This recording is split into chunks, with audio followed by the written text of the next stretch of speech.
সচিবালয়ে আগুন লাগলো কিভাবে? রাষ্ট্রের যতটুকু সক্ষমতা আছে সবটা দিয়ে তদন্ত করতে হবে।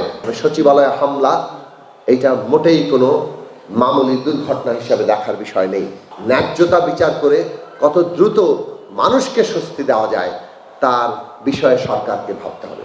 আমরা দেখলাম ষড়যন্ত্র হচ্ছে। গত পরশু রাতে বোধহয় সচিবালয়ে আগুন লাগলো। সচিবালয়ে আগুন লাগলো কিভাবে? তদন্ত করতে হবে।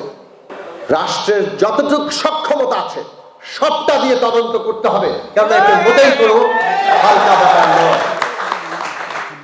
এই তদন্ত থেকে আমাদের নিরাপত্তার কোথায় সংকট হচ্ছে সেটা বের করতে হবে। সচিবালয়ে হামলা এটা মোটেই কোনো মামুলি দুর্ঘটনা হিসাবে দেখার বিষয় নেই। কাজেই বাংলাদেশের মানুষের যত রকম দাবি দেওয়া উঠছে তার ন্যায্যতা বিচার করে কত দ্রুত মানুষকে স্বস্তি দেওয়া যায় তার বিষয়ে সরকারকে ভাবতে হবে। আর একটি বিষয় নিয়ে মানুষ চিন্তিত। একদিকে মানুষের জানমালের নিরাপত্তার হুমকি হচ্ছে, অন্যদিকে বাজারে দ্রব্যমূল্য কমছে না, বেড়েই চলেছে।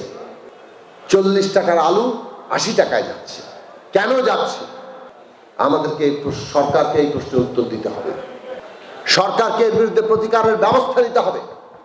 বহু জায়গায় নানাভাবে ডাকাতি হচ্ছে। এইসব ডাকাতির পেছনে ষড়যন্ত্র থাকতে পারে।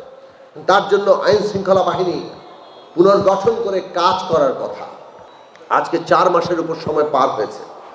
মানুষ দেখতে চায় এই দেশের প্রতিষ্ঠানগুলো, প্রশাসন, আইন শৃঙ্খলা বাহিনী তারা কাজ করছে, তারা মানুষের জানমালের নিরাপত্তা দিচ্ছে, তারা বাজার নিয়ন্ত্রণ থেকে শুরু করে ওই কৃষক যেমন ফসলের ন্যায্য দাম পাবে, তেমনি মানুষ বাজারে গিয়ে স্বস্তিতে থাকবে, তার আয় অনুযায়ী ন্যূনতম ব্যয়ের সঙ্গতি থাকবে। তার নানান রকম ব্যবস্থা, এই ব্যবস্থা সরকারকে করতে হবে।